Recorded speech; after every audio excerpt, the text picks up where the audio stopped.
How do you take your cards from nice to wow, you made that? Hi, I'm Jessica Taylor from Ink It Up with Jessica, and in this video, I'm going to share 4 ways to step up your cards that will make them look more professional and really wow your friends. Here's a nice basic card that's lovely, and any of your friends would love to get it. But we're going to take this card and step it up to wow. To make the card base, I'm going to take an 8.5 by 11 piece of cardstock and cut it in half the long way. So I'm going to cut it at 4¼ inches so I could get 2 card bases out of this 1 sheet of cardstock. And then I'll score it at 5½ inches. Now it's super easy to just line up your corners and give it a good fold on that crease line. I like to use my bone folder. And there I have my basic card base. First, to step it up, let's add some texture to the background by using an embossing folder. You could emboss your entire card front, but I'm going to take a piece of 4" by 5¼ inch paper, the same color, Calypso Coral, as my card base, and I'm going to put that in my embossing folder. This is the Tasteful Textile 3D embossing folder. It just gives my cardstock a nice texture without giving it too much design that competes with the other elements of my card. And then because this is a thicker 3D embossing folder, when I use it with my Stampin' Cut and Emboss machine, I'm just going to use the No. 1 plate. And I'm going to put my folder down with the paper in. This does have a nice line on it that sometimes even when the pattern doesn't really require it, I like to make sure that my cardstock edge just lines up with that. And then I'm going to put a No. 4 plate on top, again, because this is a 3D folder. If you have a big shot, I have a guide for you that will help you know what sandwich to use when you're using different types of embossing folders. So there is my embossed cardstock, and you can see it just gives it a little bit of texture, and that really adds a lot to a card. So I'm going to add some adhesive on the back of my embossed piece. Sometimes the texture makes it harder for your tape to stick, so you really want to make sure that you use a lot so it stays stuck to the front of your card.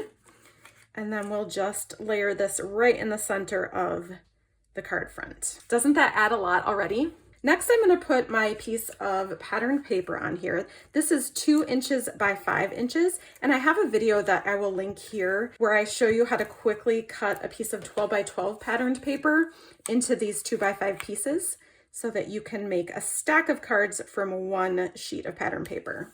Second, to step it up, we're going to use a Scalloped Rectangle die cut, and this one is from the Scalloped Contours dies from Stampin' Up, and it just gives this plain rectangle a scalloped edge and some stitching at the same time. So that really adds a lot with just a little bit of work.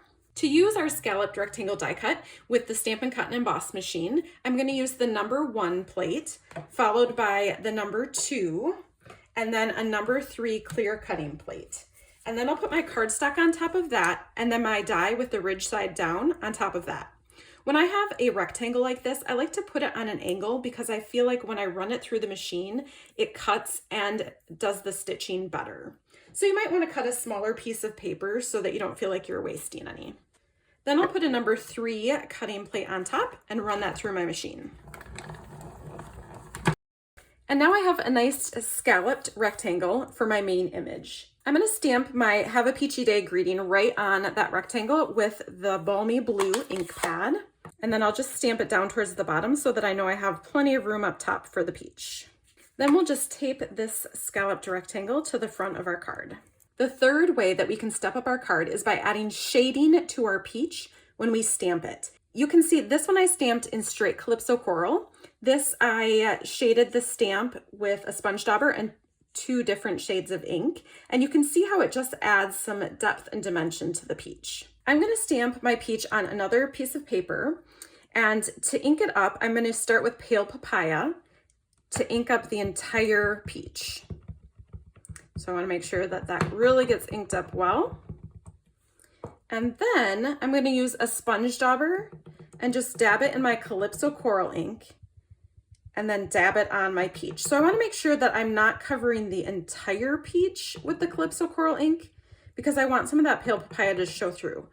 Because I put the Pale Papaya on the entire peach, it's also going to kind of soften the color of the Calypso Coral, and it won't be quite as dark as this peach. So do as much shading as you'd like, and then I'll go ahead and stamp that on my white paper. Every time you ink up and stamp your peach is gonna look a little bit different, and also sometimes the colors fade just a tiny bit as the ink dries. Before I get my die cut machine out again, I'm just going to stamp the leaves for the peach in Pear Pizzazz ink on Pear Pizzazz cardstock. And now we'll die cut those two stamped images. We're gonna use the number 1, number 2, number 3, and then we can put our images on, and we can actually cut them both at the same time.